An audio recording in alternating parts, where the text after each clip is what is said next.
Muy buenas tardes a todos. Perdón por el retraso en el inicio de nuestra clase. Eh, Estoy transmitiendo desde el Poder Judicial y bueno, tuve que hacer una actualización con mi máquina que me llevó básicamente media hora. Y bueno, por eso no podía iniciar la sesión. Bueno, habiendo podido ya conectarme, les informo o les recuerdo a todos que esta es nuestra última sesión en lo que tiene que ver con esta primera parte del diplomado que trata sobre una suerte de familiarización, si cabe el término, con las normativas generales y algunas especiales del ámbito administrativo o de la administración pública, que es lo que tanto nos interesa y nos apasiona. Como suelo decirle a muchas personas últimamente, algo que se presenta después de mucho tiempo en la administración pública es la evolución normativa. Estuvimos viendo en las primeras clases, en los primeros encuentros, los aspectos generales de lo que tiene que ser la administración pública. Vimos la ley 6715, vimos una novedad que es esta ley de organización administrativa que tiene el Estado. ¿Y por qué no? La ley 6715 del año 2021, que recién entra en vigencia en el año 2022. eh, la seguimos considerando una novedad al punto de que hay ciertas cuestiones que al menos acá en el proceso contencioso administrativo no han sido tratadas. O sea, hay una casuística aún inexplorada en lo que tiene que ver con la aplicación de esta norma que establece muy adecuadamente los parámetros, como les decía, las normas de conducta de toda la administración, la normativa base de toda la administración pública, y que se va replicando en las normas que se van dictando después. Y tiene muchos puntos en común en las normativas que se van dictando después. Bien, con esta clase que tenemos hoy, nosotros vamos a concluir esto y yo voy a dejarle a la organización, a la directora Merced, la evaluación. Como siempre les decía, en todos los otros cursos, los chicos no es algo que se tengan que sentar a memorizar, ni a ver doctrina, ni mucho menos. Lo que queremos nosotros con estas evaluaciones es utilizar el sistema de evaluación a efectos de refijar, si cabe, las ideas, los conceptos, los desarrollos o el desarrollo de los puntos que hemos tocado a lo largo de estos encuentros. Después ustedes tendrán clases con el profe Daniel Campos y finalmente lo que tenga que ver con el control jurisdiccional del Poder Judicial, del comportamiento, de las reglas de conducta de la administración pública. Esa parte la van a tener con la profe Mariela Hicks, que junto con el profe Dani integran este staff de docente. Bueno, entrando un poco rápidamente en materia porque me pasan los minutos.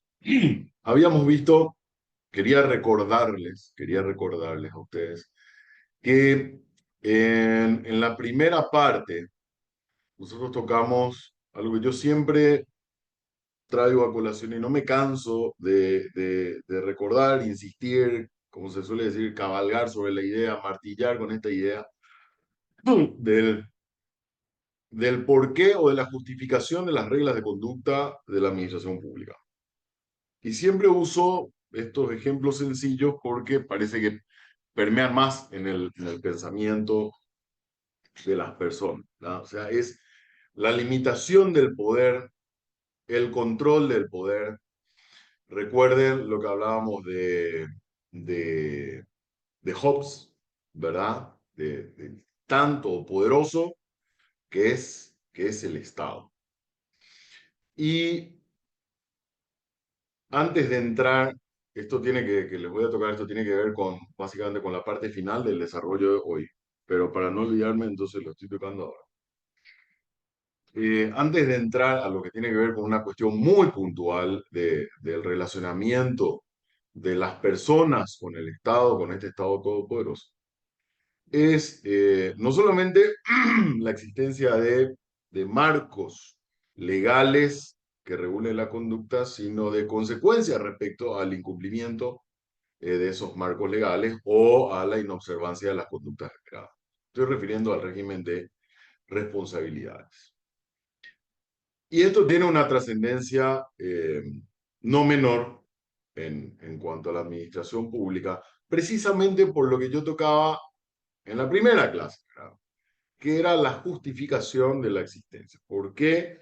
Porque hay una tentación, la historia ha demostrado en no pocas oportunidades que la detentación del poder, ¿m?, conlleva inexorablemente la posibilidad del abuso de ese poder. Esto es algo que, a ver, no responde a ciencias duras como la matemática, pero sí la historia se ha cansado de demostrar que esto es así. De hecho, la justificación de la existencia de las constituciones, no sé si lo dije en este curso o en otro, la existencia de las constituciones en todos los países del mundo, precisamente nace a consecuencia de esas posibilidades de abuso del poder. Y esos abusos del poder se pueden dar en varios niveles. O sea, no piensen solamente que el presidente de la República puede abusar del poder, o el de la Corte, o el del Congreso, no. Cualquier eh, funcionario con una mínima cuota de poder puede eh, incurrir en este tipo de infracciones. Y precisamente, a fin de precautelar el correcto funcionamiento de este pequeño átomo de toda la administración pública, que es el funcionario, es que se establecen normativas para regular las conductas de los funcionarios.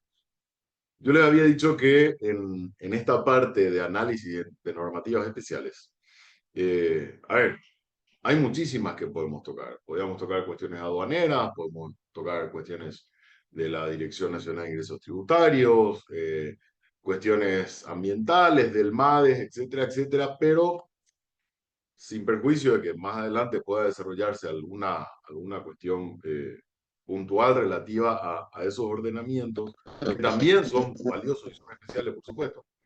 Yo quería hacer hincapié en estas dos disposiciones. Una, que es la que tocamos la semana pasada, que tenía que ver con la organización del Estado. Partan de la idea siempre que esa organización del Estado implica regulación, por supuesto, ¿verdad? En aplicación del principio de legalidad, sobre todo cuando hablamos de derecho público, siempre que hablamos de cómo vamos a moverlo al Estado o a los integrantes del Estado, tenemos que regularlo por normas jurídicas debido al carácter de coercibilidad y coacción que tiene la norma jurídica, ¿verdad? Irregular y espacio regular no es otra cosa que limitar. Entonces, cada vez que veamos una norma que regula la conducta administrativa en el marco general, como vimos en la clase pasada, de organización administrativa, o en un marco puntualísimo, como el que vamos a ver hoy, ahora brevemente, estamos hablando de encorsetar al Estado. ¿Por qué? Porque tenemos siempre en el norte el principio de legalidad, que es aquel control remoto que yo les decía, que yo les tocaba con el ejemplo del autito control remoto, y que significa la relación que existe entre el Estado y el principio de legalidad, o la relación entre el Estado y las normas, ¿verdad? Si no hay una norma expresa que diga cómo tienen que crecer las instituciones, cuáles son las causas de justificación, si tiene que tener algún requisito financiero, presupuestario previo, etcétera, etcétera, no lo puede hacer. Y si lo hace de una forma irregular y desordenada. Entonces, con eso trascendía tanto la norma que desarrollamos en la clase pasada. Lo mismo, lo mismo viene a suceder básicamente con esta nueva norma que si bien ya fue sancionada, promulgada y publicada, todavía no entra en vigencia, ¿verdad? lo va a hacer en un par de meses, eh, y que regula nada más y nada menos que todo el sector de la administración pública en cuanto a sus operadores, en cuanto a las personas que ejercen ese poder público. Entonces, por un lado, yo quería tocar en este segundo módulo la organización general de la administración pública en cuanto a su estructuración, a las nuevas reglas de estructuración, ¿verdad? Por eso siempre le digo, el Estado está cambiando, se están creando nuevas normas, el Estado está mutando en un sentido de reorganización y adecuación y modernización, por supuesto. Y al punto tal de que una de las disposiciones más controvertidas, hasta si se quiere, que es la que regula estas relaciones de sujeción especial, como se denomina a las relaciones entre los funcionarios y sus instituciones, eh, viene ahora a ser renovada y a ser modernizada y readecuada. Bien. Yo lo que voy a hacer ahora es mostrarles, voy a compartir mi pantalla y voy a mostrarles eh, en una apretada síntesis los aspectos fundamentales de, de esta relación que está plasmada, está regulada, está encorsetada en una nueva ley. Y vamos a hablar ahora, no desarrollando, por supuesto, porque esto es materia de grado, o sea, sería materia de grado desarrollar a cabalidad lo que implica función pública, etcétera, etcétera, y todo lo demás. Lo que yo quiero hacer es, o lo que me permito hacer en este corto tiempo, es extractar los aspectos principales que nos van a permitir adentrarnos de a poco a esta nueva normativa eh, que sin duda va a plantear también varios debates y probablemente muchos requerimientos, muchas reclamaciones por parte del funcionariado público. Es una norma, a ver, que viene a modificar, viene para empezar, abroga, o sea, deroga totalmente la normativa anterior, que era una norma que se encontraba básicamente destrozada ya, ¿verdad? Que era la 1626. Vamos a ver ahora un poco más adelante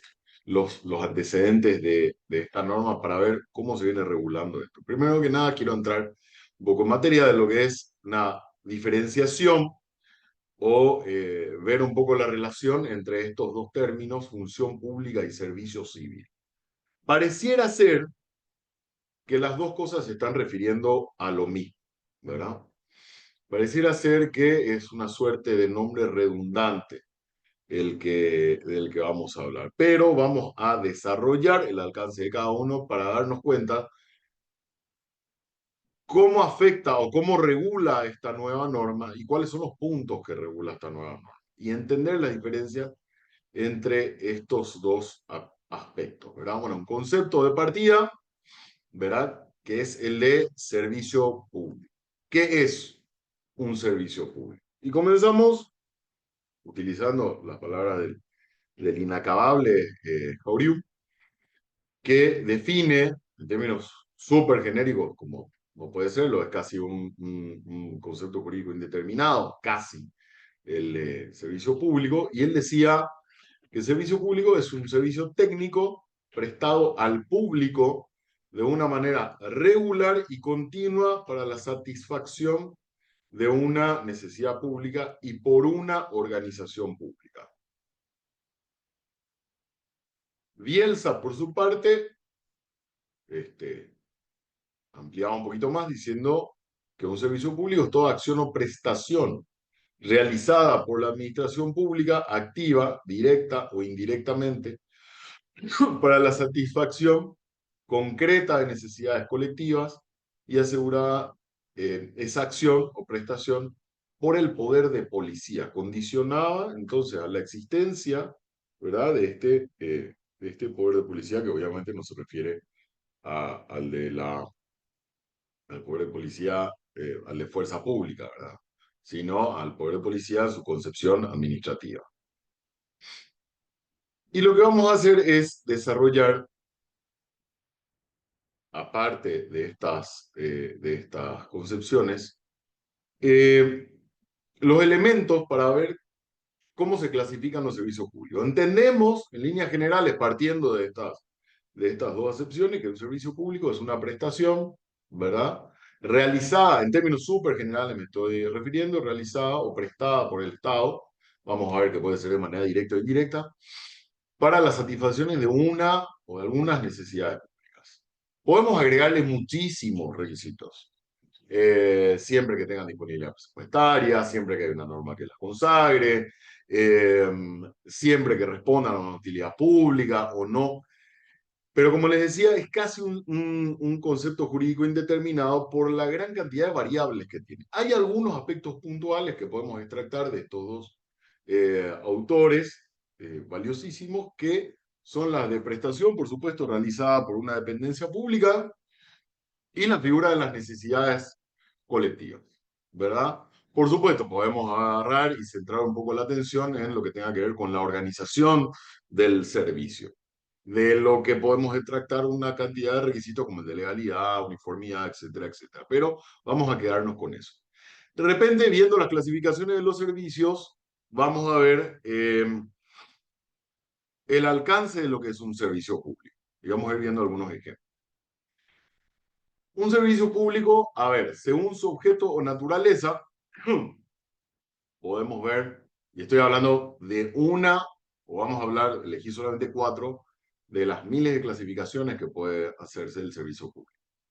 Tenemos administrativos, ¿verdad? En el sentido de la prestación, son actividades directas de gestión estatal, donde hay una uniformidad en el relacionamiento directo con el funcionario que la presta, era el registro del civil, la emisión de documentos, por ejemplo, acá la prestación, la emisión de los documentos de los registros de abogados, la Secretaría General, la Corte, o también de la Policía Nacional, servicios judiciales, entre otros. O servicios comerciales, ¿verdad? En donde se prestan actividades en que el Estado actúa como empresario. Se manifiestan mediante prestaciones que responden a un interés social, a un interés público, pero que no se prestan en calidad de función pública. ¿Por qué? Porque el Estado está utilizando una empresa para cubrir esa necesidad pública, ¿verdad? Hoy en día, si bien podemos cuestionar todo lo que queramos, la existencia de la Compañía Paraguaya de Comunicaciones, que es una empresa que se rige, como vimos en la clase pasada, se rige por las leyes, por las reglas del Código Civil. Es una empresa como cualquier otra donde el Estado tiene una prestación mayoritaria, una participación mayoritaria.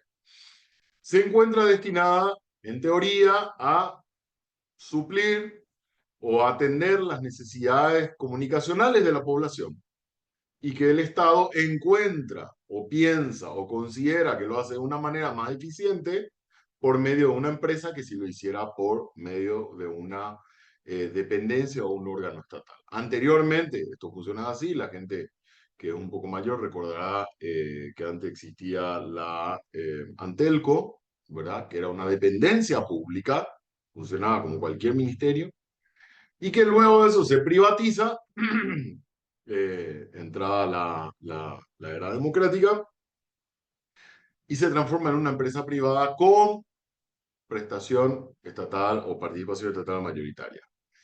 Eh, Cuestión que puede, por supuesto, someterse a un juicio inacabable, sobre todo desde el punto de vista de los incentivos que tenga el funcionario público, que no varían en cuanto a la calidad del servicio, no varían tanto si trabaja en una oficina pública o si trabaja en una empresa, pero destinada a atender al público.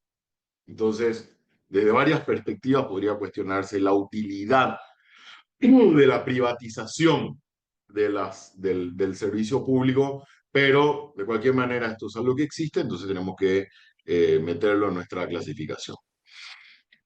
Otra clasificación que nos puede mostrar un poco más lo que es un servicio público es según su carácter obligatorio o facultativo.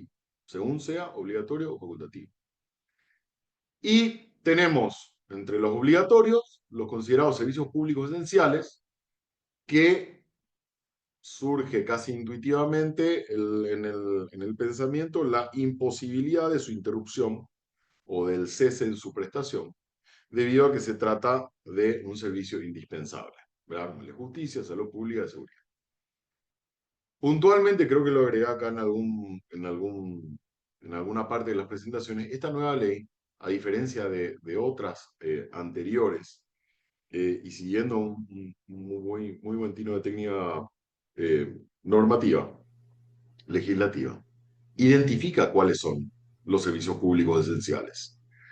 Anteriormente, cuando había, por ejemplo, una huelga o alguna cuestión similar, uno siempre notaba que había una suerte como de indefinición respecto a la calidad o a la característica o a la naturaleza misma del servicio que estaba prestando. Hoy en día eso o cesará más adelante una vez que entre en vigencia efectiva esta norma, porque tienen listada esta nueva ley cuáles son los servicios obligatorios.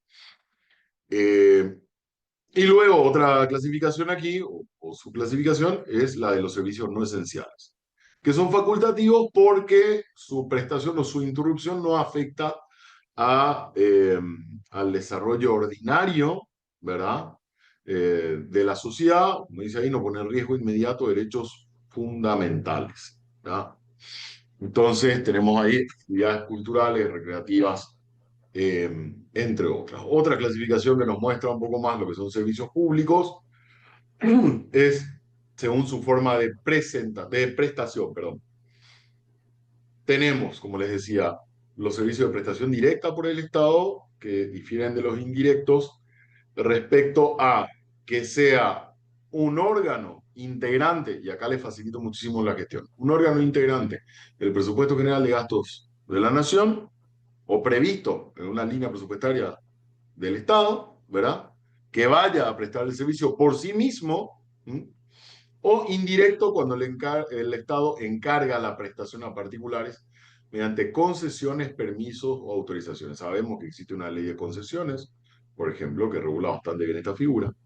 E inclusive, si ustedes recuerdan, creo que, no sé si llegamos a desarrollar ese punto, que la ley 7715 habla de acto administrativo en determinado punto, creo que el artículo 3 o 4, cuando define acto administrativo, refiere puntualmente a que se consideran actos administrativos y por ende sometidos al mandato de la ley 7715 a los que están bajo la figura de la concesión, permiso o autorización.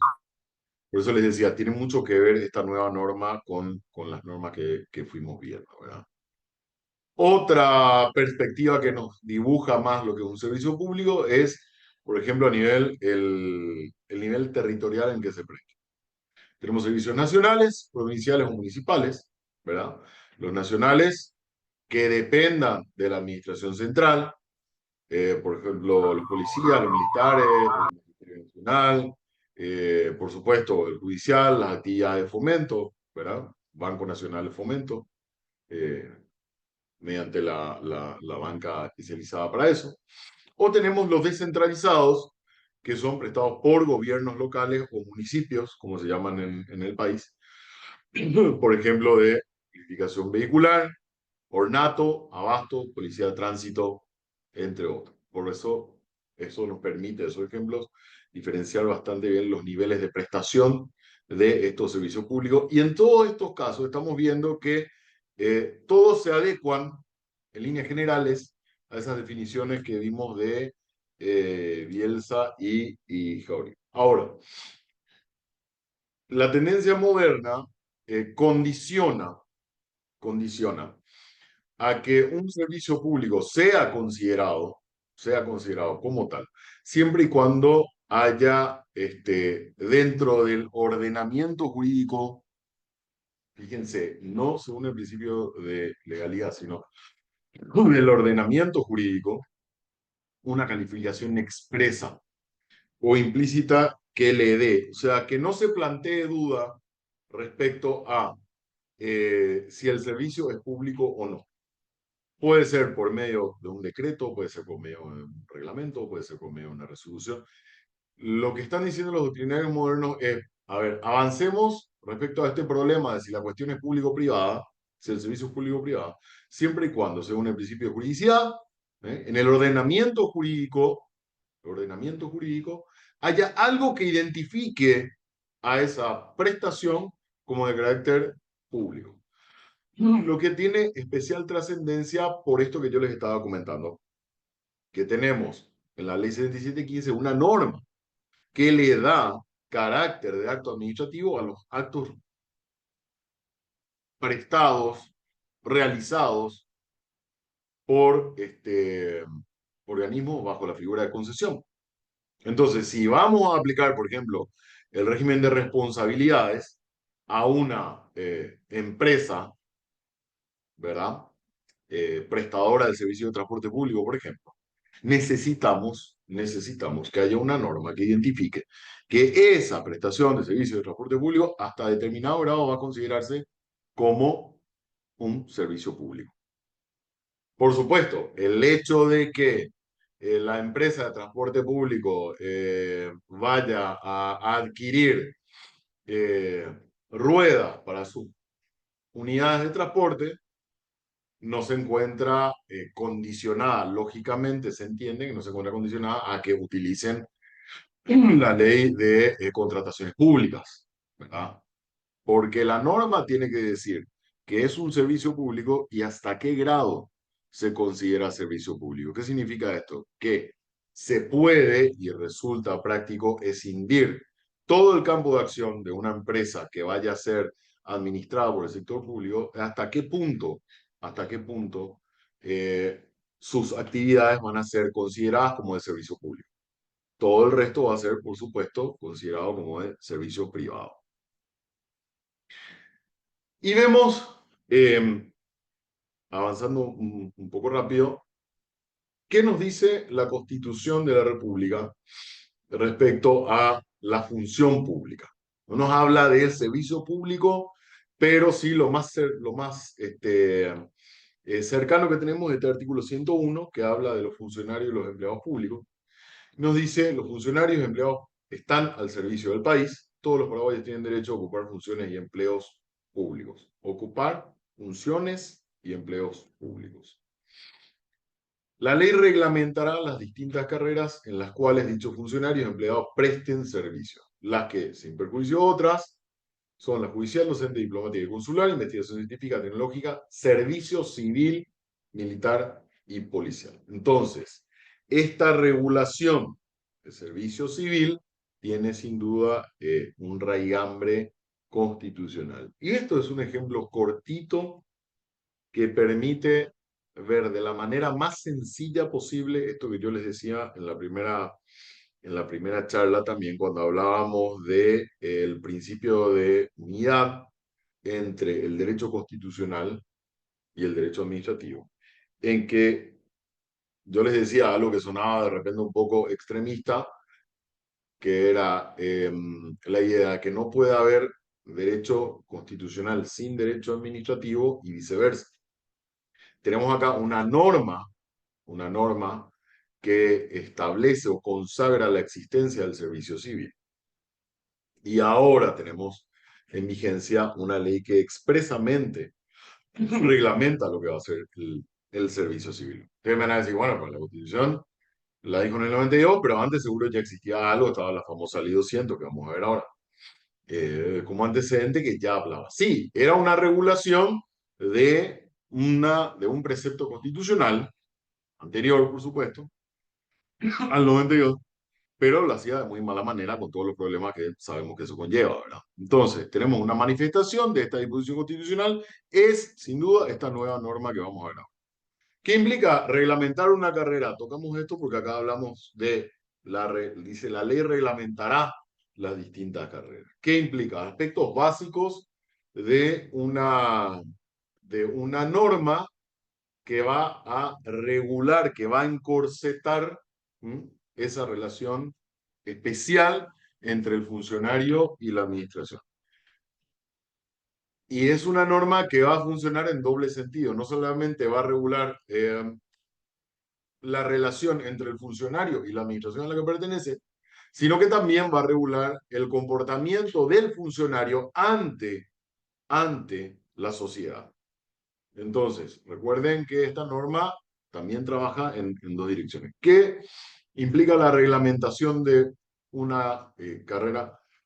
Sí, por ejemplo, esto es no limitativo, por supuesto, ¿verdad? Requisitos de ingreso, criterios de evaluación y capacitación, escalas salariales, mecanismos de promoción, derechos y obligaciones. Por supuesto, aquí el régimen disciplinario, en donde entra a tallar o en donde entra a tener relevancia esta relación entre el funcionario y puertas para afuera, la sociedad, y podemos agregarle acá procedimiento de determinación. En otras legislaciones se encuentra agregada, por ejemplo, todo lo que tiene que ver con la regulación jubilatoria, etcétera, etcétera, entre otras. Estas son algunas de las cuestiones que se considera que fundamentalmente deben ser previstas en una reglamentación de una carrera. ¿Y qué antecedentes tenemos en cuanto a la reglamentación de la carrera o a la regulación de esta relación de sujeción especial eh, entre el, digamos, no vamos a citar todos por supuesto, pero el más remoto que tenemos contando un poco para atrás es una ley de 1935, coincidente, fíjense, con la ley 1462 que regula las demandas contra el Estado, ¿verdad? Eh, o los procesos contenciosos administrativos, una ley totalmente desfasada, por supuesto. En el mismo año se dicta esta ley 1506, que establece el Estatuto del Funcionario Público. Fíjense, 1935, 1935. Recién en el 70 se dicta la ley 200, que rigió durante un montón de tiempo, que replicaba el nombre Estatuto del Funcionario Público. Del 70, recién en el 2000, tenemos la ley 1626 de la función pública, que fue una ley eh, que tuvo sus bemoles en el sentido de que había muchas cuestiones que estaban mucho mejor reguladas, por supuesto, el avance en la técnica legislativa permitió esto, estaban mucho mejor reguladas que en la ley 200, por supuesto, más actualizadas. Pero fue una ley que, y esto a mí me tocó trabajarlo de cerca porque en la sala constitucional resolvíamos nosotros una cantidad, una cantidad enorme de acciones en contra de esta ley. Y básicamente se declararon inaplicables todos sus artículos, todos sus artículos. Hemos llegado al caso inclusive de que las disposiciones derogatorias eh, también fueron objetos de acciones de inconstitucionalidad. Ah, supuesto, las leyes las normas de cierre establecían la derogación de la ley 200, etcétera, etcétera. Había gente que planteaba la inaplicabilidad de ese artículo que establecía la derogación de la ley 200. ¿Para qué? Para poner en vigencia de nuevo o para que se le aplique este estatuto del funcionario público del 70. Lo que planteó, por supuesto, cuestiones no menos complejas en la Corte, porque este, una cosa es declarar la inaplicabilidad de la norma regulada que regula las vacaciones, por ejemplo. Y otra cosa muy distinta es declarar la inconstitucionalidad de un artículo que dispone la derogación expresa de la norma anterior. Por todo el alcance que puede tener, o sea, a ver, es meterse en atribuciones del legislativo, porque significa poner en vigencia de nuevo expresamente casi una norma que fue derogada, entre otras cuestiones, pero de cualquier manera, a ver, con criterios divididos, en algunos casos sí, en algunos casos no, dependiendo quién integrara la sala, se habría hecho lugar. De cualquier manera, lo que voy es la cantidad de veces que, que fue declarada inconstitucional es prácticamente incontable. Hasta hoy en día se siguen planteando acciones, por supuesto, en contra de esta norma, que ya inclusive eh, tuvo la buena intención de regular en general las relaciones de todas las administraciones públicas con sus instituciones, incluyendo a los poderes del Estado, que fueron los primeros en accionar en contra de esta ley. En, en defensa, dirían ellos, de la autonomía que la Constitución les concede. Entonces, a ver, plantearon todos los municipios, todos los tres poderes del Estado y una cantidad de instituciones o de entes, organismos descentralizados, por ejemplo. Entonces ahí comienza la debacle de la 1126, que ya había arrancado muy mal, y después ya fueron pretensiones particulares de los funcionarios que fueron atacando cuestiones, qué sé yo, relativas a los permisos, a los sumarios, a las vacaciones, a lo que fuera, y esta ley se tornó de muy difícil aplicación dentro de las instituciones públicas por la cantidad de sentencias, no tanto, sentencias de la Corte no tanto declarando la inaplicabilidad de la ley, pero sí una andanada de medidas cautelares dictadas por la Sala Constitucional que establecían la inaplicabilidad. Entonces, eh, el antecedente principal o anterior inmediato de esta nueva ley 7445 que cambia la denominación, fíjense, que habla de la función pública y le agrega del servicio civil. Y ahora vamos a entrar a ver entonces, a ver, ¿cuál es la diferencia? ¿En qué consiste cada uno? ¿Verdad?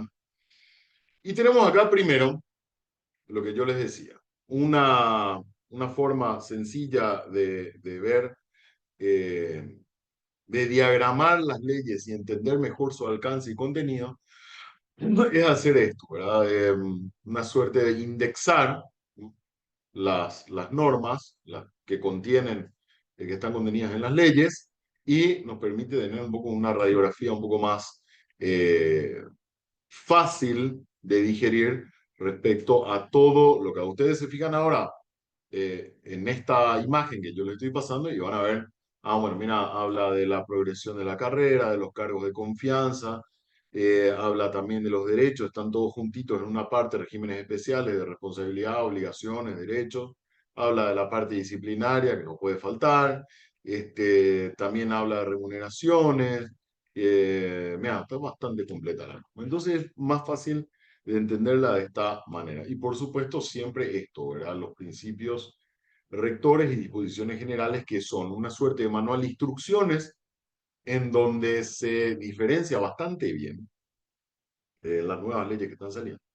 Se diferencia bastante bien el campo de aplicación y la utilización, una suerte de caja de herramientas de la utilización de las normas, la incorporación de estas disposiciones, como ya vimos en la Ley de Organización Administrativa del Estado y en la 6715 también. Bien, entonces, ¿función pública es lo mismo que servicio civil? Nos preguntamos. Y en principio suena medio igual. Estábamos hablando de que hay una necesidad pública que se tiene que atender y hay un funcionario público, ¿verdad? Que, por supuesto, no es militar, no es policía, que está prestando un servicio para cubrir esa necesidad. Entonces vamos a sacar las conclusiones ahora. En cuanto a los criterios de acceso, esta parte la vamos a ir pasando un poco rápido. En cuanto a los criterios de acceso, en la función pública, el acceso puede incluir distintos mecanismos de incorporación, como tenemos ahí, designación política, nombramiento interino, etc. Entonces, hay varias formas de meterse a la función pública. En el servicio civil que tenemos concursos públicos, evaluaciones, una selección más rigurosa y centralizada en lo que tiene que ver con la naturaleza del órgano al que vamos a ingresar, sea Ministerio de Economía, Ministerio, Dirección de Ingresos Tributarios, Ministerio de Educación, etcétera, etcétera. En la función pública, en general, pueden haber designaciones de asesores de forma directa, pueden haber designaciones políticas, ¿m? Por incorporación, por votación popular, por ejemplo. Es un acceso a la función pública. Una función pública es la que prestan, por ejemplo, los legisladores. ¿M? Y los legisladores no entran por concurso, ni mucho menos, pero por elección popular. Entonces, ahí encontramos la primera diferencia con el servicio civil. El servicio civil tiene una forma perdón, de incorporación mucho más específica que en relación a las diversas que pueden existir en la... momento, voy a silenciar esto. Un segundito. Eh, ahí está. Tiene diferencia en cuanto a la función cuando es mucho más específica, ¿eh? Que en la función pública en general. En cuanto a la estabilidad de la carrera profesional, la misma cosa. La función pública engloba distintos regímenes donde la estabilidad puede variar según el tipo de vinculación. ¿Mm? Tenemos, comparen siempre para poder entender mejor, las incorporaciones políticas de las incorporaciones, por ejemplo, para discernir las políticas respecto a las, qué sé yo, el ejercicio de la magistratura o las que tienen los funcionarios para ingresar acá al Poder Judicial, por ejemplo. Esto, por supuesto, ocasiona, como tenemos ahí, una menor homogeneidad en las trayectorias. Claro, cada institución tiene, o cada forma de ingreso, ¿verdad?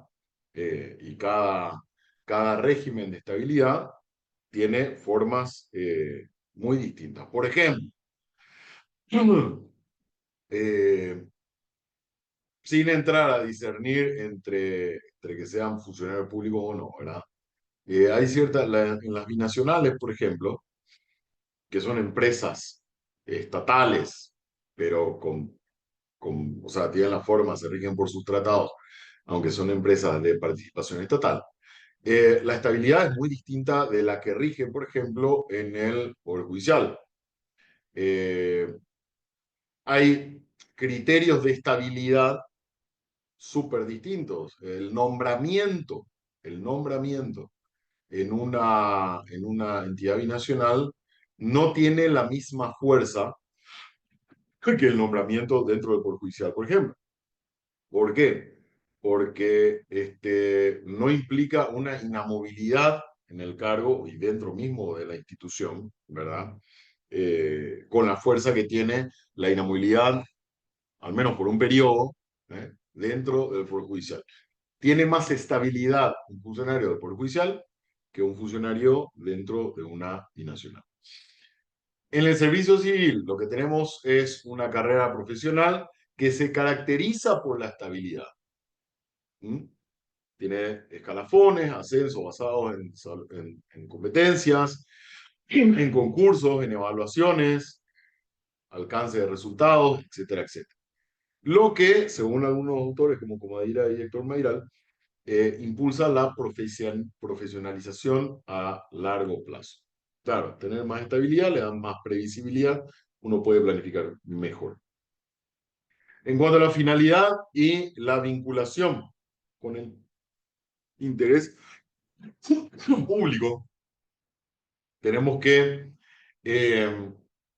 se centra la función pública en la ejecución de funciones estatales generales y los agentes son así, forman una mezcla homogénea de elementos o de herramientas que están dirigidos a la obtención del bien común. ¿Eh? Un concepto mucho más amplio en cuanto a la finalidad y la vinculación de la institución, y tiene funciones ejecutivas, políticas, normativas, etcétera, etcétera. En cambio, en el servicio civil, cuando hablamos de finalidad e interés público, se dirige al fortalecimiento de administración mediante una gestión profesional estrechamente vinculada con la eficiencia, perdón, que requiere esa administración pública, esa institución a la que uno se encuentra vinculado mediante la prestación de servicio civil, que vamos a ver según la ley cuáles son, ¿verdad? Y autores como Balbín y Mayral entienden que es el pilar de la modernización administrativa. En cuanto al marco normativo y regulatorio, también acá hay una dispersión normativa, o había al menos una dispersión normativa en el Paraguay. Tradicionalmente en la función pública se regula con leyes generales, que establece un marco organizacional y principios rectores con menos especialización en aspectos de carrera y mérito. Esto cambia puntualmente con esta nueva ley de función pública y servicio civil. Vamos a ver rápidamente cómo. Mientras que, vemos acá en la comparación, la evaluación doctrinal impulsa la creación de marcos normativos específicos para el servicio civil. Destacando todo esto que ya está incorporado en la nueva ley, en la 7445. Carrera, mecanismo de control interno, etcétera, etcétera. Y sustenta necesidad de un régimen especializado y puntualizado en cuanto a la misión que justifica la existencia de esa dependencia. ¿Qué podemos resaltar entonces para entender si función pública es o no igual a servicio civil? Bueno, algunas diferencias relevantes. Diría yo que el servicio civil es una especie del género función pública. La función pública es un concepto más amplio que incorpora diversas formas de vinculación al Estado, mientras que el servicio civil se orienta a una carrera de alto estándar profesional y técnico, y yo le agregaría ahí de especialización. Otra diferencia, el énfasis en la selección por concurso, continuidad y la carrera profesional es primordial en el servicio civil. En la función pública se admite una pluralidad de procesos y regímenes, como les decía, tenemos por elección popular, tenemos por representación. Piénsese en el caso del Consejo de la Magistratura, en donde los funcionarios que integran, al menos en el nivel de dirección política, o los que están debajo inmediatamente de dirección política, pues en el jurado y creo que en el Consejo también, el presidente es el que tiene el rango de director político. Los miembros del Consejo no son designados ni por votación, ni o algunos de ellos lo son por votación, otros por elección popular. Representante del gremio de abogados es de elección popular. El representante de la Corte es por una votación interna, súper cerrada. Los representantes de los poderes del Poder Legislativo, de ambas cámaras, de la misma manera. Entonces, y el representante del Poder Ejecutivo es una designación directa. Entonces, fíjense que ahí tenemos una función pública porque hay una pluralidad, o en esta clasificación, pluralidad de procesos y regímenes. Hay varias formas de integrar. Bien, entonces, ¿es lo mismo? No, no es lo mismo. Servicio civil es un aspecto específico de la función pública.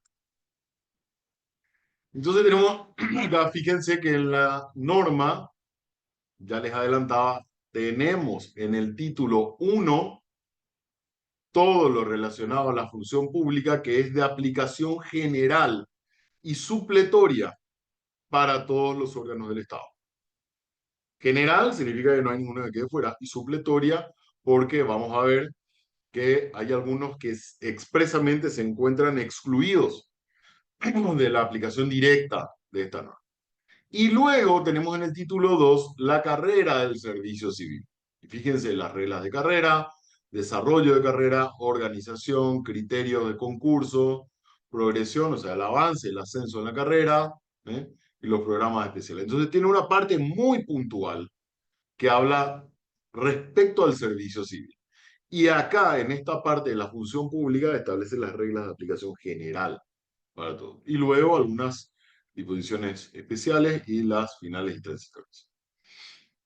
Y esto tiene mucha similitud con esta norma de la que hablábamos la vez pasada, ¿verdad? La Ley de Organización Administrativa del Estado.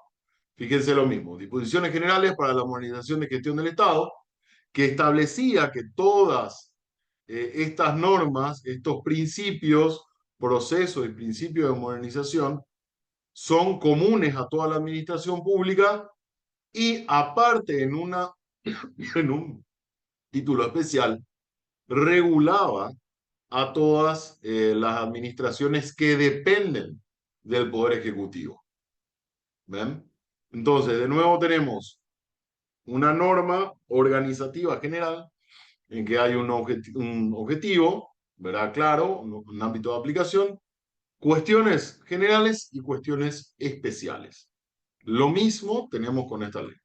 Función pública en general, servicio civil en particular, y otra vez, dentro de la norma general, tenemos disposiciones, digamos, ya súper especiales, ¿verdad? Bien, ¿qué objeto tiene esta ley?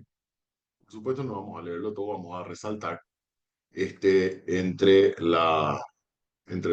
el contenido, los aspectos principales. ¿Cuáles?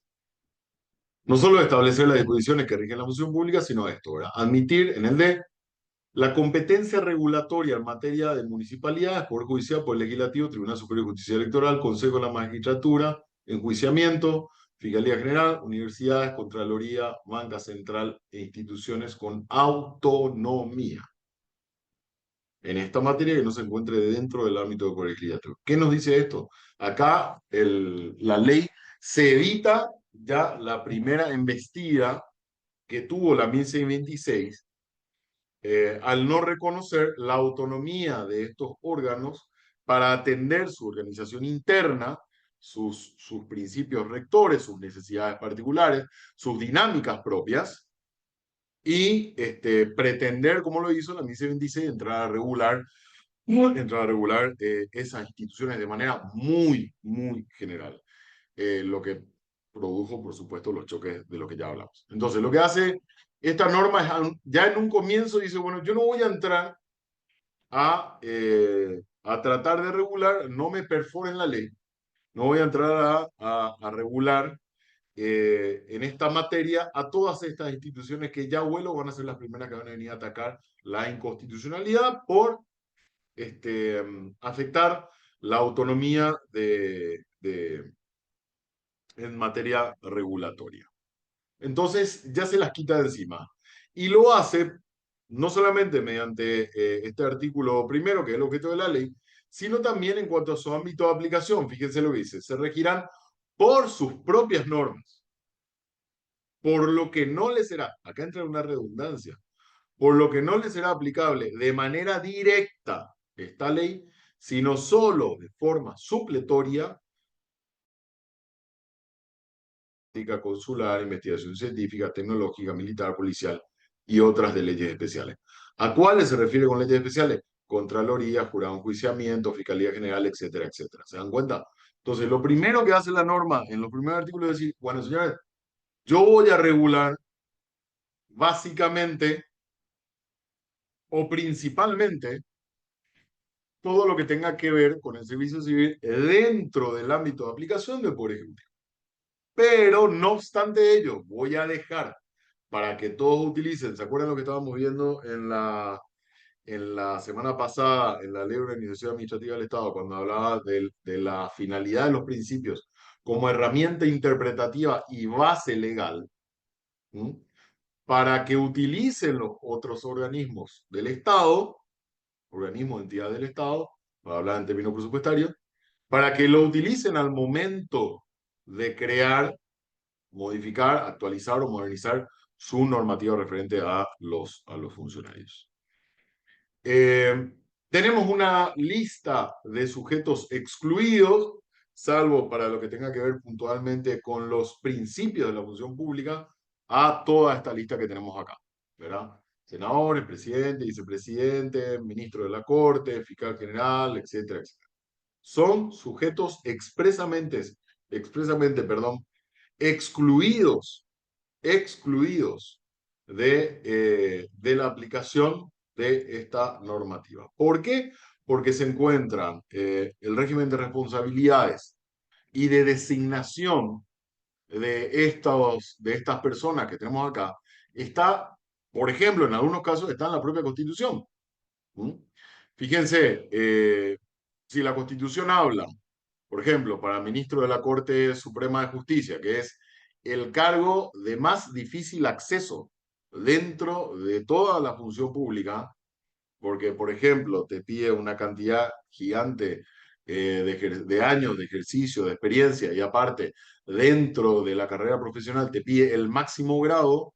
No hay otro cargo para el que se exija tanto como para el ministro de la Corte. Se encuentra contemplado en la Constitución, principalmente, y luego en otras normativas especiales. Entonces, no se va a meter esta nueva ley con ese aspecto y expresamente lo deja fuera. Lo mismo tenemos con relación al defensor general, al defensor del pueblo, el defensor del adjunto, el contralor, el subcontralor, son todos integrantes de la función pública que tienen normativas, inclusive de rango constitucional en algunos casos, que establecen o su régimen de responsabilidades o de sus atribuciones y funciones, y la norma entiende que no tiene sentido entrar a colisionar con disposiciones de rango superior o de rango equivalente.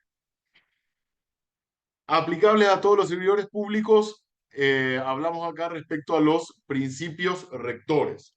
De nuevo, fíjense esto, concordante con la ley 6715 y con la ley de organización administrativa del Estado, de nuevo tenemos siempre en primer lugar el principio de legalidad.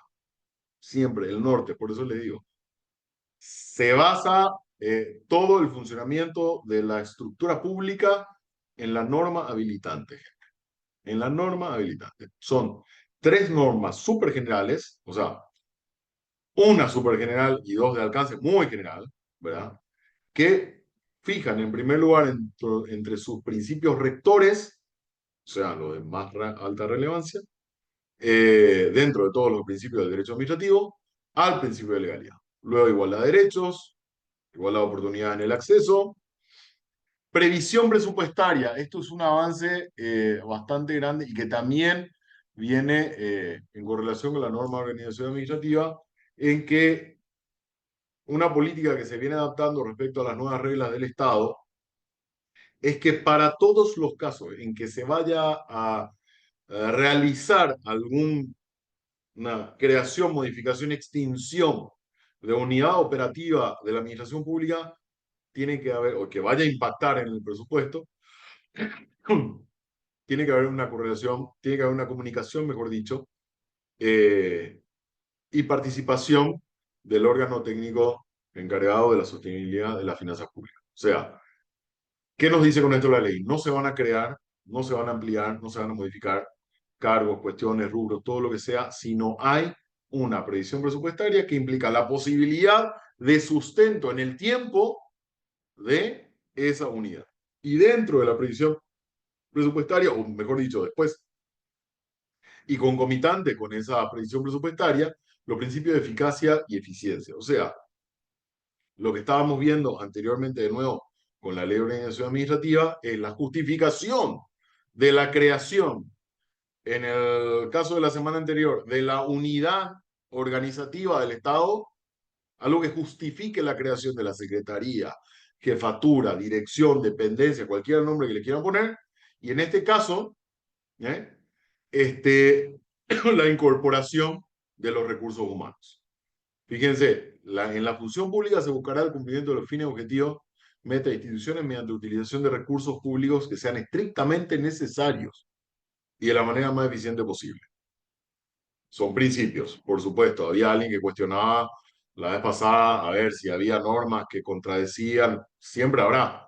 Como les decía, si todas las instituciones públicas cumplieran a rajatabla lo que establecen las normas, el Tribunal de Cuentas no tendría razón de ser, no tendría justificación para existir. Mediante que precisamente se apartan de esas normas o se apartan de esos principios, es que surgen los conflictos con la administración pública que se dirimen en esta instancia. También el principio de mérito, probidad y ética, esto tiene que ver con el ingreso y funcionamiento. Haciendo una leve comparación con la ley 1626 en cuanto a principios rectores, vemos que reafirma, en la 1626 estaban, y esta ley reafirma los principios de legalidad e imparcialidad, pero lo que tiene es que amplía el conjunto de principios y además incorpora y hace hincapié, y van a darse cuenta, es una ley muy larga, muy extensa, por eso no me pareció práctico desarrollar toda la ley, pero sí se van a dar cuenta que eh, hace mucho hincapié en lo que tiene que ver con la profesionalización. Sobre todo en lo que tiene que ver, o en la parte que destina, es el título tercero, a el servicio civil. ¿Por qué? Porque precisamente lo que justifica la existencia o la escisión de servicio civil como una especie de la función pública es la especialización que requiere, en aplicación del principio de eficiencia, la profesionalización del funcionario que presta servicio en esa dependencia. En cuanto a la organización y estructura administrativa, acá hay un montón de artículos de, de la nueva ley que podríamos tocar, pero yo nada más hago un extracto, ¿verdad?, de comparación entre los cuerpos normativos. Y lo que podemos resaltar en esta ley de función pública y servicio civil es que define de una manera más detallada la estructura y funciones de las entidades estatales. Introduce mecanismos de coordinación interinstitucional y descentralización para fortalecer la gestión pública. Y por eso les traje a colación este artículo, uno de los pocos que copié para no llenar la presentación con artículos, este artículo 50 que vamos a ver enseguida. ¿Qué hacía?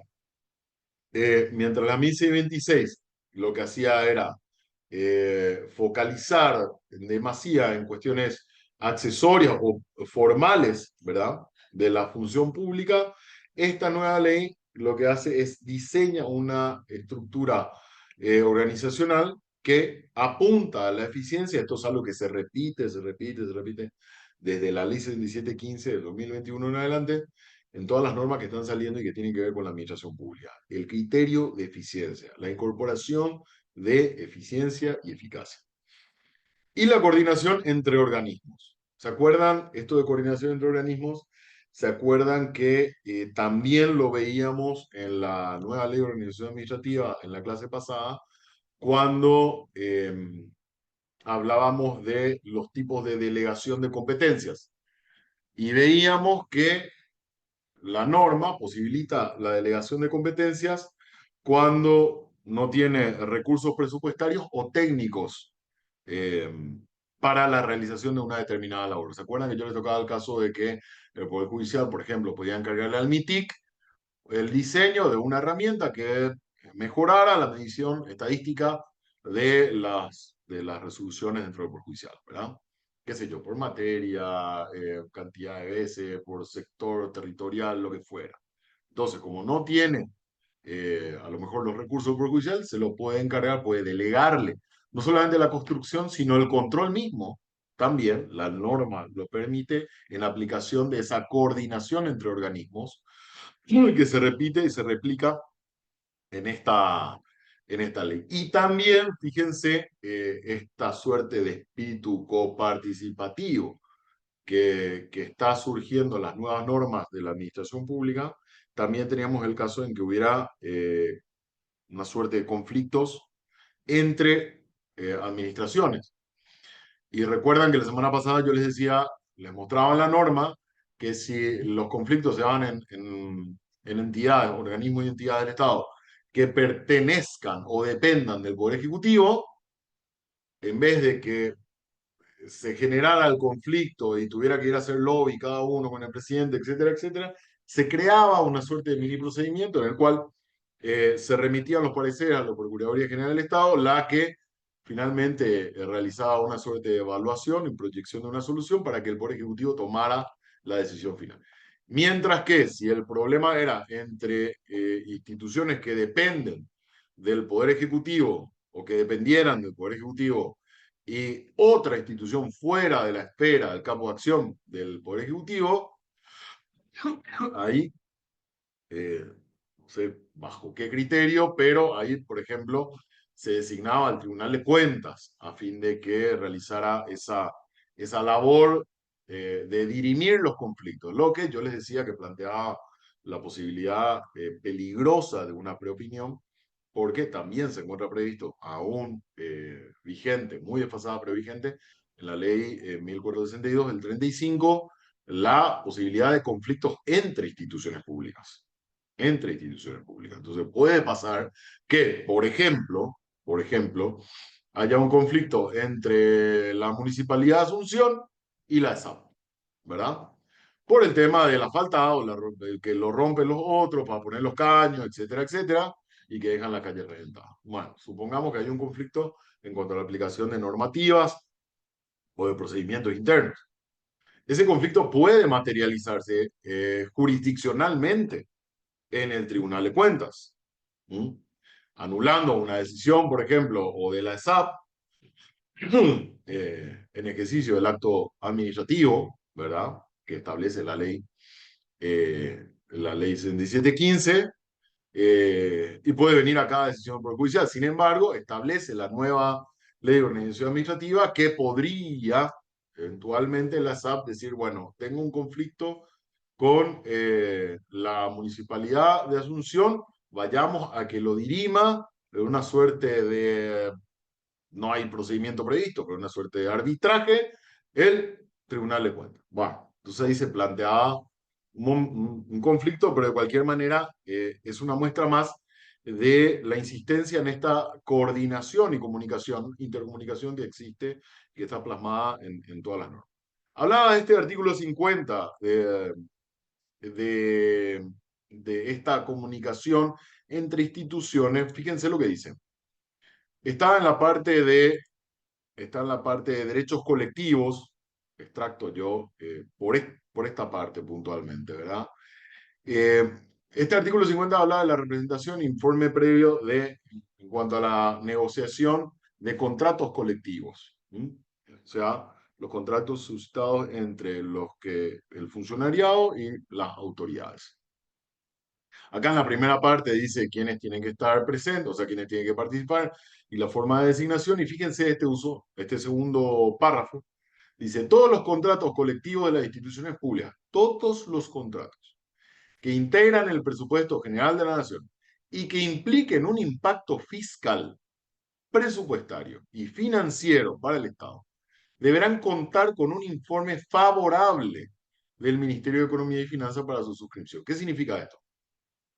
¿Están prohibidos los contratos colectivos de trabajo? En absoluto. Ahora, cuando esos contratos colectivos de trabajo vayan a implicar, por ejemplo, el pago de de RA o RE, otras prestaciones que vayan a tener algún impacto, que vayan a tener alguna suerte de incorporación en la ley del presupuesto general, con el presupuesto institucional, sí o sí necesitan contar con un informe favorable. O sea, el Ministerio de Economía y Finanzas tiene que dar el visto bueno diciendo, sí, señores, en aplicación del principio de sostenibilidad fiscal, este contrato colectivo de trabajo puede llevarse adelante. O no podrá llevarse adelante el contrato colectivo si el Ministerio de Economía y Finanzas no da la aprobación. Esto en aplicación de esta intercomunicación entre instituciones públicas. Acá está una novedad que les resalto rápidamente cuando le hablaba de servicios imprescindibles. La puse en esta parte porque está básicamente, no sé por qué la pusieron ahí, pero creo que está en el subsiguiente o uno después de este artículo de los derechos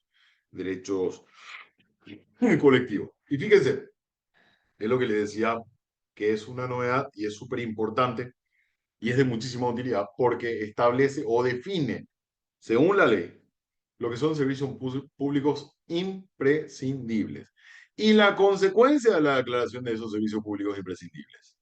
Dice, se consideran servicios públicos imprescindibles para la comunidad aquellos cuya interrupción, total o parcial, pongan en peligro la vida, la salud, la seguridad, la comunicación, movilidad o los haberes de los funcionarios de la sociedad o parte de ella. De manera enunciativa, más no limitativa, comprende a los siguientes servicios públicos imprescindibles. La atención sanitaria y hospitalaria, servicio público imprescindible. Producción y distribución de agua potable, energía eléctrica, gas y otros combustibles. Proceso de pago, remuneraciones, pensiones, haberes y jubilación y retiro. Acá entra Dirección Nacional de Jubilación y Pensiones, Ministerio de Economía y Finanzas. Sistema de pago y liquidación de valores. También entraría parte del Banco Central, por ejemplo, en cuanto a algunas atribuciones que tiene respecto a entidades de intermediación financiera, estimó. La recolección y disposición de residuos, esto afecta directamente a los municipios, y la seguridad vial, perdón, también afecta a los municipios y al Ministerio de parte del Ministerio del Interior. Y otro que determinan las autoridades respectivas siempre que se justifique el carácter esencial del servicio. O sea, es un numerus apertus, significa que pueden declararse otros en aplicación de este literal G, pueden entrar otras normas, porque dice ahí arriba de manera enunciativa y no limitativa, que el Poder Ejecutivo se entiende como administrador general del Estado, pueda incorporar vía decreto o inclusive menor, otra vez vía ministerial, la incorporación de otro servicio que justifique como esenciales, porque habla de resolución fundada. ¿Y qué dice el infine de la norma? Al declararse en huelga, quienes presten servicios públicos imprescindibles deberán garantizar el funcionamiento regular de dichos servicios. Pueden declararse en huelga los funcionarios de la SAP sin problema, pero garantizame que haya agua. La Municipalidad de Asunción, que recuerdan que había una época en que salían todos los funcionarios, los camiones de basura, decían, no, nosotros no vamos a eh, recoger más basura por el pago y tal. No, no puede hacerse. ¿Por qué? Porque es un servicio público indispensable. La violación de este régimen de servicios públicos se encuentra en el régimen sancionatorio que vamos a ver enseguida. La máxima autoridad, dice, de la institución pública afectada comunicará al sindicato que propicie la huelga la nómina del personal necesario para el efecto. Bien. En cuanto a la carrera administrativa, el ingreso, selección y promoción. Acá creo que es lo que había, el 25 le había traído. La MICE 26, que es lo que hacía, disponía procesos de ingreso que resultaban menos rigurosos para el aseguramiento del mérito. O sea, establecía la MICE 26, o establece,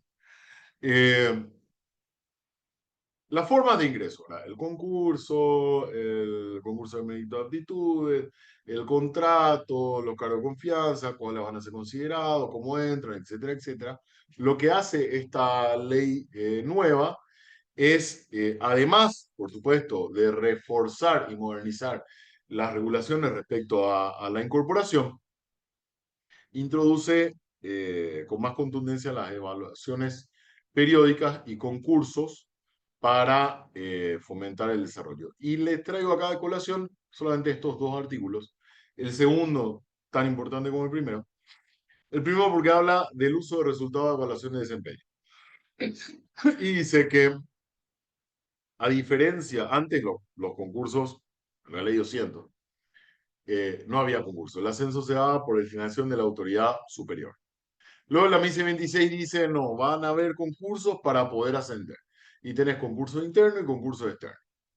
Ahora da una suerte de plus o herramienta de apoyo diciendo que se pueden utilizar también los instrumentos de evaluación de desempeño para ascenso, promoción y movilidad interna. Pero fíjense que la incorporación de esta herramienta es, digamos, de forma positiva y no negativa, en el sentido de que no puede utilizarse, como dice la parte resaltada, para determinar la desvinculación del servidor o para aplicar una sanción. ¿Qué significa esto? Que se haga una evaluación de desempeño va a tener el único efecto de medir el grado de desarrollo y el grado de cumplimiento de los fines de cada unidad y eventualmente para poder ascender en la escala, en la movilidad interna de la institución. O sea, se puede utilizar para subir de rango, pero no para bajar ni para quitar al funcionario, ni mucho menos, y esto lo dice en forma expresa, para la aplicación de una sanción. Significa que no te pueden sancionar porque no pasaste la prueba, no te pueden despedir porque no pasaste la prueba. Lo máximo que puede suceder, o lo peor que puede suceder, es que uno termine en el mismo cargo que está ocupando y no pueda ascender en nada más. Y luego tiene una segunda parte muy importante que habla de los estímulos no monetarios, o sea, no monetarios. La incorporación de estímulos es una medida bastante eficiente porque está dirigida o está apuntada a generar en el funcionariado incentivos que van más allá de la percepción del sueldo. Yo siempre fui un fanático, por decirlo de una manera, o siempre perseguí mucho la incorporación dentro de la institución de un régimen de incentivos, que pueden ser monetarios, no monetarios que puede ser un día más de vacaciones, un día más de permiso, etcétera, etcétera, a fin de generar una suerte de proactividad en el funcionario que va a buscar, aparte de cobrar su sueldo, que ya lo tiene asegurado a fin de mes, esa proactividad que le apunta, que le acerca a la eficiencia y a la eficacia. Entonces, una novedad gigantesca que tiene esta nueva ley es la de incentivar a sus funcionarios o generar las condiciones para que cada institución pueda incentivar a sus funcionarios.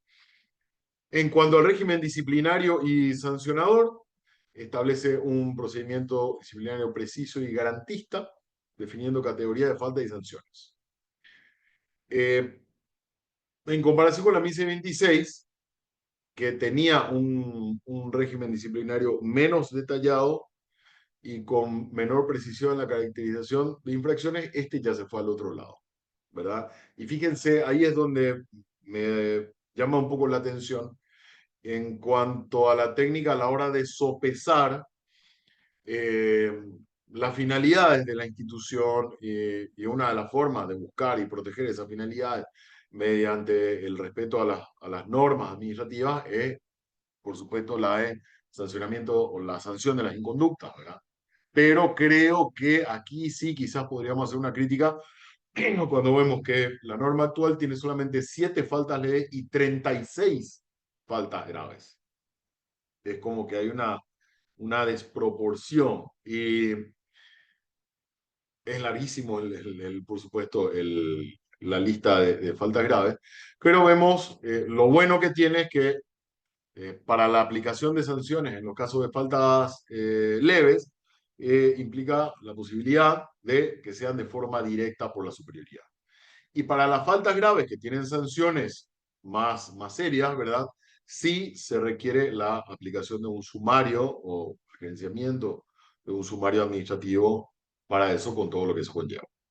Inclusive la posibilidad de revisión en instancia jurisdiccional del contenido y la decisión final de ese sumario.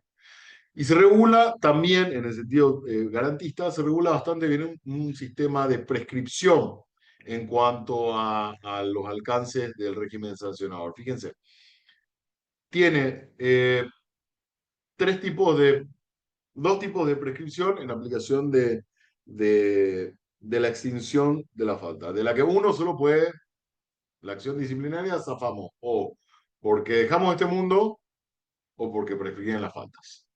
Solamente esas dos formas extinguen la acción disciplinaria. En cuanto a la prescripción de las faltas, dice que las de faltas graves a los 3 años y las faltas leves al 1 año. Ahora, sí, de repente puede prestarse un poco a arbitrariedades el cómputo de este plazo. Porque fíjense, la prescripción de infracciones establece que comienza a computarse desde el día en que termine de cometerse la falta. ¿Mm? En el caso de las faltas leves, ¿verdad? Termina de cometerse la falta, qué sé yo. Se llegó sin corbata, falta leve. Bueno, este día terminó y corre 1 año para la aplicación de sanción. Pero en el caso de las faltas graves, dice desde el día que la falta sea advertida por la institución, como tomamos nota de que la institución tuvo conocimiento de la falta grave. Esto podría posibilitar peligrosamente que la institución, a fin de evitar la prescripción de 3 años, diga una falta grave cometida hace 5 o 6 años, diga, ah, no, yo me di cuenta ayer y comienzo por una denuncia interna, ¿m? Eh, ahora voy a comenzar el sumario administrativo, siendo que, qué sé yo, el director, el jefe de departamento del área pudo haber tenido conocimiento de la comisión de la falta grave mucho tiempo atrás. Entonces, hay una suerte de puertita para la incertidumbre muy grande en este cómputo del plazo para la prescripción en el caso de las faltas graves. Y establece que la prescripción se interrumpe con la notificación de la resolución de apertura del sumario. Y luego tenemos el otro tipo de prescripción que es de la ejecución de la sanción, cuando ya hay una resolución administrativa que establece el régimen de responsabilidades del funcionario, le aplica la sanción o determina cuál es la sanción aplicable, ¿eh? Pero hay un plazo para que pueda hacerlo. ¿Y esto por qué es importante? Porque fíjense que en los procedimientos sumariales, en muchas instituciones, perdón, que establecen que un juez interno va a ser el encargado de tramitar el procedimiento sumarial, pero que la aplicación de la sanción va a quedar a cargo de la autoridad de la máxima autoridad de la institución. Entonces es ahí donde corre ese plazo. Una vez que termina, en muchos casos, creo que el Ministerio de Industria y Economía, por ejemplo, Industria y Comercio, perdón, los sumarios administrativos terminan con un dictamen de apercibimiento o no respecto a locales comerciales, por ejemplo, ¿verdad? Entonces, se hace un procedimiento sumarial y el juez termina recomendando la aplicación de la sanción, pero esto tiene que enviarlo a la Secretaría General.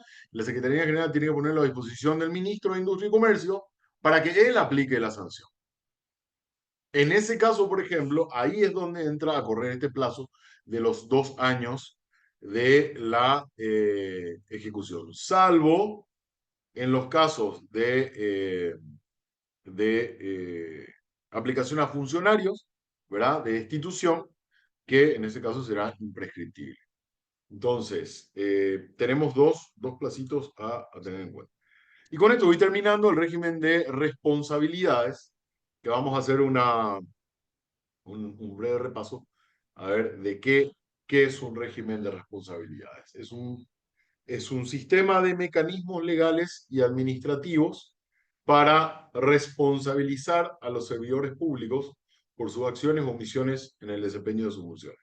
Este régimen de responsabilidades está no solamente contemplado en la ley respecto a los 3 tipos de responsabilidades que vamos a hablar ahora, sino que tiene una conexión muy íntima con el régimen sancionatorio y con esas normas de conducta que emergen de las prohibiciones ¿eh? Que están insertas en las faltas greves y faltas leves y faltas graves, además de prohibiciones y deberes que están extensamente contemplados en esta ley, son muchos artículos, ¿verdad? Y Doctor, que juntamente con el permiso. régimen de responsabilidades, ¿sí? Quiero hacerle una consulta con relación a este régimen de responsabilidad. Sí, Roland.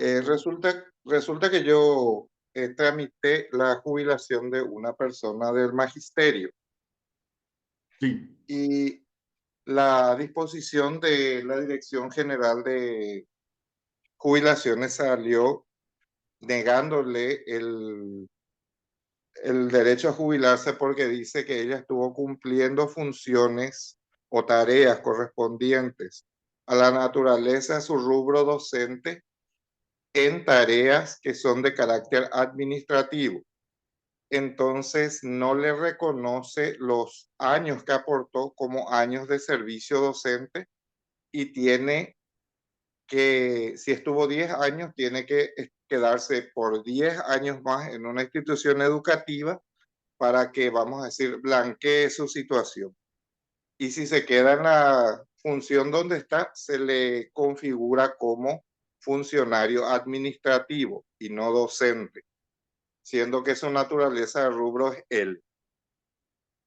Y otra circunstancia también que quisiera conocer porque es un hecho notorio en educación, que hay funcionarios que tienen rubro docente, que es para cubrir el turno de la mañana, pero en el mismo horario, cumpliendo 8 horas, tiene horas docentes, que son 130 horas por un turno, y tiene rubro administrativo. Los dos en el mismo horario de 8 horas cumple y dice bajo el criterio de necesidad de la institución educativa, o sea, de la institución, en este caso el ministerio. Eso no es una circunstancia que puede generar algún tipo de perjuicio al funcionario. A ver, no guarda mucha relación con el régimen de responsabilidades al que me estoy refiriendo, pero sí entiendo que el problema se genera respecto a los derechos, a los haberes jubilatorios de un funcionario o de gente que estaba prestando otro tipo de servicio que el que se encuentra expresamente regulado en la ley de jubilaciones, ¿verdad? Ahora, Ese es el caso uno, ah, que sí, porque tenía el rubro docente, pero estaba prestando servicio en otro lado, no enseñando. en este caso la solución es, a ver, de nuevo se encuentra siempre en el principio de legalidad, que yo le recuerdo a la gente. El principio de legalidad es un principio que corre hacia dos direcciones, ¿verdad? Y en el caso de el respeto a la norma o de los requisitos con relación al acceso a los haberes jubilatorios, eh, implica no solamente lo que la institución nos puede pedir a nosotros, ¿verdad? En cuanto a requisitos, sino lo que nosotros le podemos pedir también a la institución, los derechos que pretendemos hacer valer frente a la institución. Si la norma establece, si la norma establece que para acceder, no hablo puntualmente en el Magisterio Nacional, sino en cualquier otro, si la norma establece puntualmente que para el ejercicio, para el acceso o para el cumplimiento de los requisitos que establece la ley para acceder al haber jubilatorio, se establece el ejercicio de determinado cargo y determinados años, por lo general se da esa duplicidad de requisitos, que es de años y antigüedad y cargo, eh, no solamente implica lo que la administración nos puede pedir, sino lo que nosotros podemos hacer valer frente a la administración. Ahora, hay algunas normas que establecen la posibilidad de que vos o esta persona, ¿verdad? Haya prestado por mejor servicio, qué sé yo, tantos años, tiempo, en otros, digamos, en el sector administrativo. Bueno, cotizará por lo que prestó en el área administrativa, pero lo que tenemos como requisito legal para que la ley me dé a mí mis haberes por docente de la materia de Derecho de Finanzas Públicas en la Nacional es el ejercicio de docente de Finanzas Públicas en la Nacional.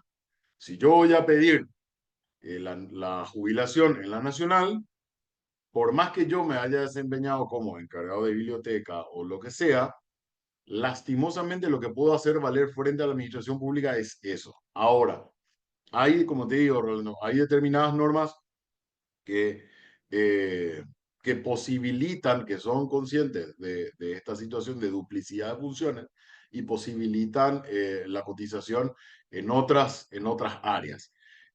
Puntualmente, no tengo a la vista siquiera la ley relativa al Magisterio Nacional, pero lo que te digo es todo lo que tenemos que hacer es ver el principio de legalidad.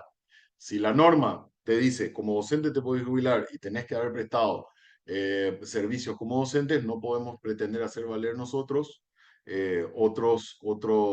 otras prestaciones. Eso es algo que se nos presenta acá bastante y con eso quisiera avanzar después con el régimen de responsabilidad. Eso se nos presenta bastante con el tema de las jubilaciones de los agentes eh, policiales, por ejemplo, ¿verdad? Creo que eran los de patrulla caminera, que ellos prestan servicio durante un tiempo en un determinado rango y poco tiempo antes de jubilarse se les da un ascenso y ellos pretenden cobrar durante todo el tiempo, calcular toda su antigüedad con ese último rango que ellos percibieron. Y en realidad eso es improcedente, porque la ley escinde bastante bien los periodos o los sistemas de cálculo en aplicación del principio de legalidad y cada vez de forma más específica lo que tenga que ver con jubilaciones y pensiones, de cuáles son los requisitos y los sistemas de cómputo para eso. Ahora, en el caso, como te digo, del primer caso que me mencionaste, que tiene que ver con jubilaciones, habrá que estar a los requisitos que establezca. Sea justo o no, ya es otra cosa. Recordemos siempre que la ley no responde a un criterio de justicia. La ley responde a un criterio de poder. ¿Ok? Y ejemplo de esto es lo que yo suelo comentar en otras charlas con relación a cuestiones financieras. Eh, No hay nada más representativo de la riqueza que la compra de una aeronave, ¿verdad? Sin embargo, hubo un senador, que creo que lo comenté acá, hubo un senador que en determinado periodo legislativo metía como exoneración del pago de un impuesto la compraventa de aeronaves. Y metía en la ley del presupuesto, que sale por una ley, y lo hacía ¿por qué? Por ejercicio del poder. Entonces, tomen eso como ejemplo. No porque esté en la ley significa que sea justo o que esté bien, porque eso entonces dejaría de lado a la sala constitucional, dejaría sin trabajo si todas las leyes fueran bien redactadas. Entonces, en este caso que vos me estás mencionando, que no conozco el detalle, ¿verdad? Te diría, si la norma establece el ejercicio de la docencia en un determinado horario, una cantidad de horas de ejercicio de cátedra, y bueno, se jubilará por esa cantidad de horas y ejercicio de cátedra. Ahora, en lo que quisiera avanzar ahora, para ir cerrando, pues ya son las 19, es con relación a este régimen de responsabilidades, eh, que qué es lo que busca en una norma y qué es lo que contempla en esta nueva ley. Eh, Acá, uy, perdón. En principio, como les decía, es un sistema de mecanismos legales para responsabilidad por las inobservancias a la norma. ¿Qué importancia tiene? Acá viene la parte romántica. La garantía de transparencia o del gobierno, protección de los derechos, mejora de la gestión pública, prevención de la corrupción, fortalecimiento del Estado, etc. Lo que en realidad, para lo que en realidad sirve el régimen de responsabilidades, chicos, de la administración pública, es para esto. Es para atajar al leviatán.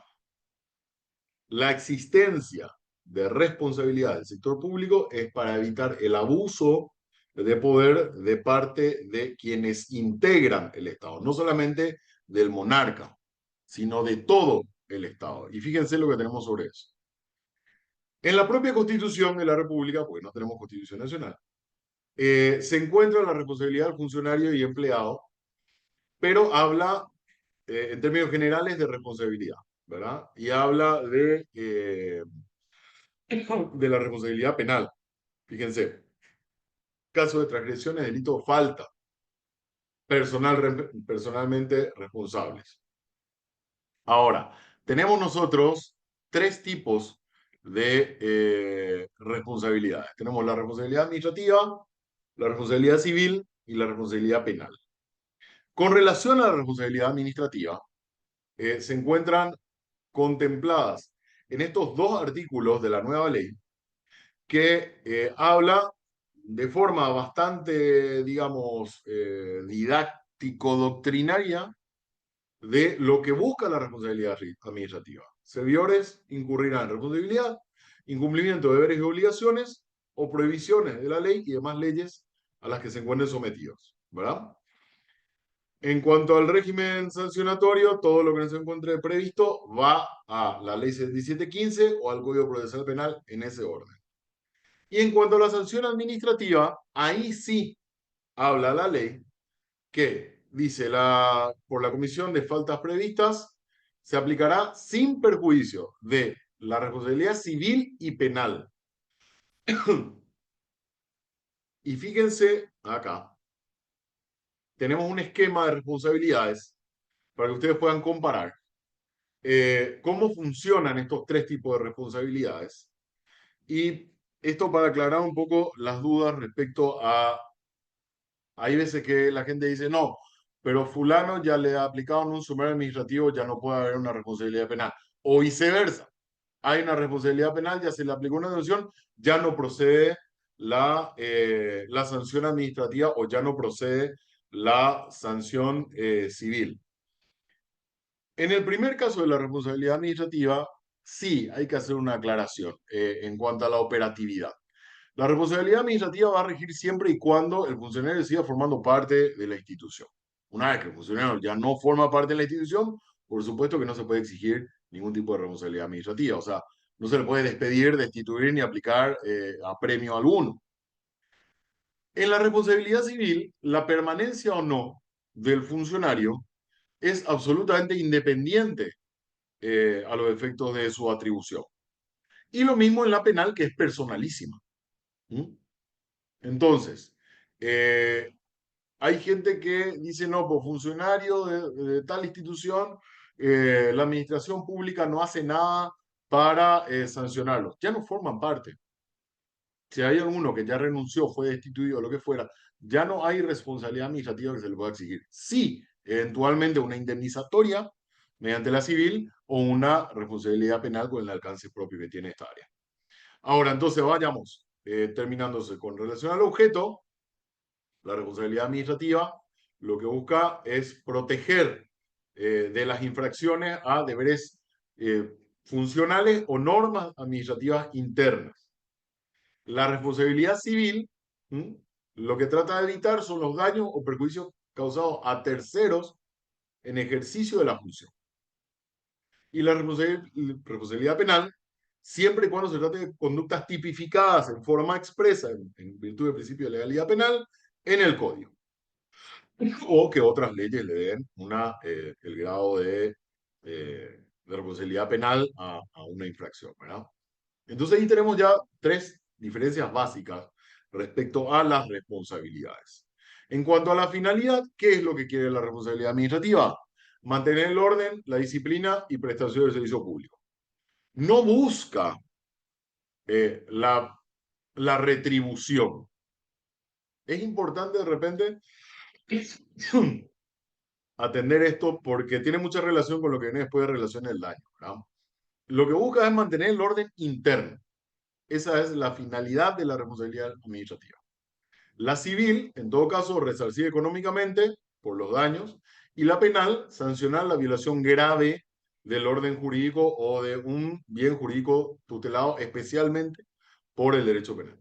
En relación con el daño, acá viene otra distinción muy grande y que viene a saldar un poco la confusión que suele darse. En relación con el daño, la responsabilidad administrativa no siempre exige la existencia de un daño. Basta la infracción de normas o deberes. El problema se plantea en la responsabilidad administrativa cuando tenemos normas penales que exigen la existencia del dolo para tener como concretada la infracción. Y ahí se arma un problema grave, ¿verdad? Porque las normas administrativas no otorgan, a diferencia del Código Penal, no otorgan instrumentos de medición de la intención, ¿verdad? En donde entra el dolo. ¿Por qué? Porque generalmente lo que buscan son estas tres cosas que estamos viendo. Proteger el orden interno y hay veces que ni siquiera hace falta daño. La ignorancia, en el sentido de la inobservancia de un comportamiento formal, ya ocasiona una infracción administrativa, haya causado un daño o no a la institución. Y ni entramos entonces a hablar de si hubo, que es un análisis posterior, si hubo dolo o no. En la responsabilidad civil, en relación al daño, necesariamente requiere la existencia de un daño y comprobación del nexo causal. Y en la penal ni hablar. El daño puede ser un agravante, pero lo relevante es la consumación del hecho ilícito penal. En cuanto al procedimiento, la responsabilidad administrativa, por supuesto, se rige por normas propias internas de cada institución, las que están diseñadas conforme a la finalidad que da nacimiento a ese ministerio, dependencia, jefatura o lo que fuera. Con respecto al debido proceso, implica la posibilidad de descargo y la interposición de recursos internos. La responsabilidad civil en relación al procedimiento se tramita por el proceso judicial ordinario o en el contencioso administrativo siempre y cuando, ojo con eso, siempre y cuando la ley que regula el contencioso administrativo eh, contemple o consagre lo que se conoce como un contencioso de jurisdicción amplia. En Paraguay lo que tenemos nosotros no es un contencioso de jurisdicción amplia, es un contencioso de anulación. Lo que hace el Tribunal de Cuentas, proceso contencioso administrativo, es anular o, o no anular un acto de la administración pública. ¿Ok?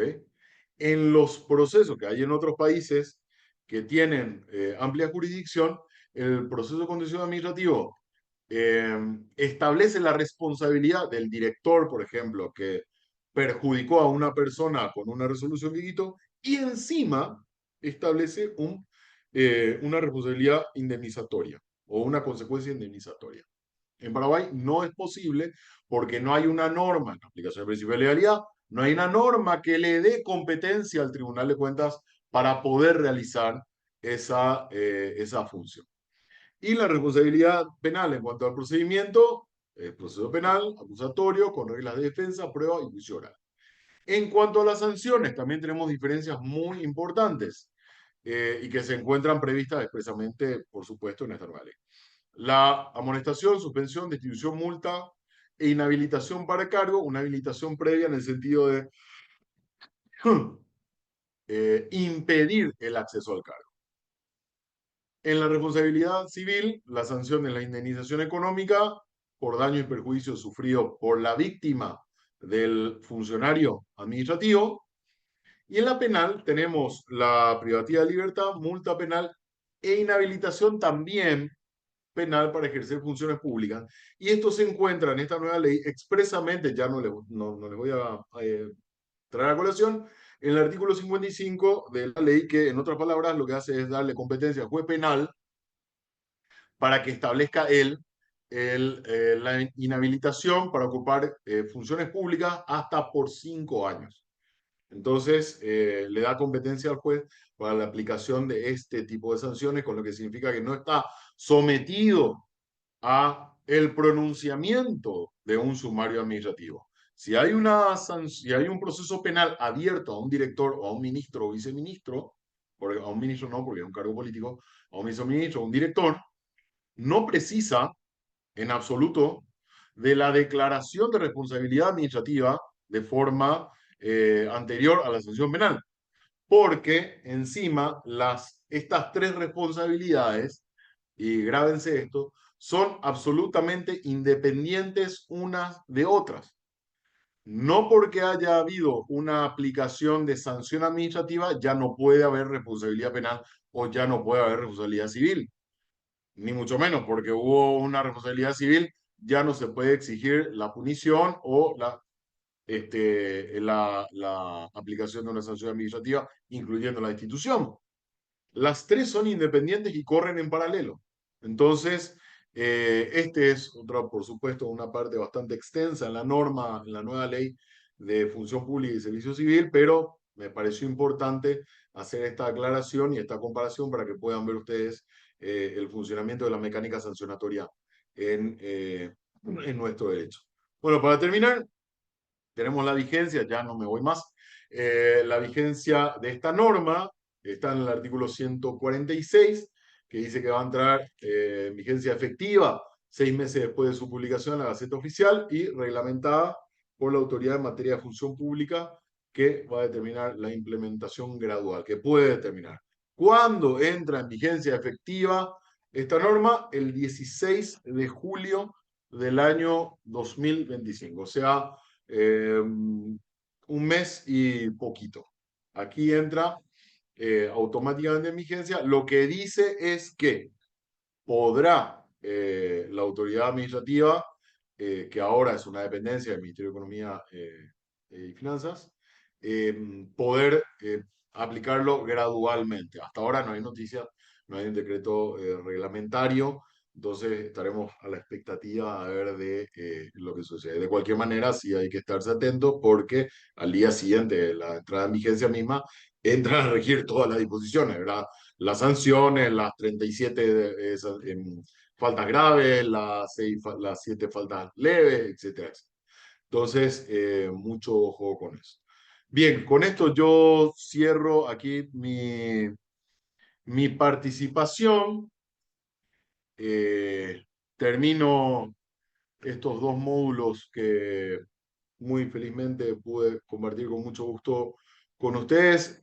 Habrán quedado muchas cosas en el tintero, probablemente para desarrollar. Por supuesto, 2 horas a la semana es nada para poder desarrollar todo lo que hay, todas las novedades que hay dentro de la administración pública, pero eventualmente podremos organizar más adelante nuevos módulos, con nuevas disposiciones que seguro van a seguir saliendo en adelante. Ahora quedan ustedes con los tipos de control en la próxima semana con Dani y lo que tenga que ver con revisión judicial o jurisdiccional de los actos de la administración pública van a quedar con Mariela en los dos últimos módulos. Como les adelantaba, van a tener una pequeña evaluación solamente para poder ayudar a fijar estas ideas que estuvimos compartiendo en estos días y para poder ver para poder saber o para poder pasar esa evaluación, lo único que tienen que agarrar es poner la grabación, que esta grabación queda a disposición de todos, los contenidos que también están a disposición de todos, y con eso, con lo que hemos desarrollado, ya van a tener más que suficiente para poder aprobar la evaluación, que estoy seguro que así va a ser. Bueno, un enorme placer haber podido compartir con ustedes en una edición más de este diplomado. Eh, yo sigo avanzando con mi solitaria campaña de dar a conocer a la gente no solamente todas las nuevas reglas que hay dentro de la administración pública, sino también de las posibilidades de cuestionar esas actuaciones de la administración pública ante el Tribunal de Cuentas, que es un gran desconocido.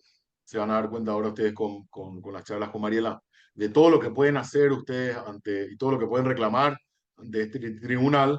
Entonces, continúo yo con este trabajo de hormiga, de darle a conocer a toda la población que hay un tribunal, que hay una instancia en la que pueden reclamar las inconductas de la administración pública y también que hay reglas que tiene que seguir la administración pública para al menos hablar medianamente que nos encontramos en vigencia de un Estado social de derecho.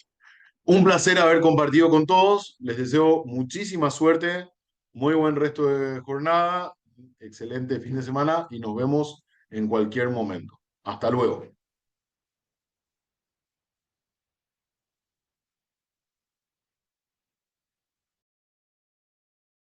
Gracias.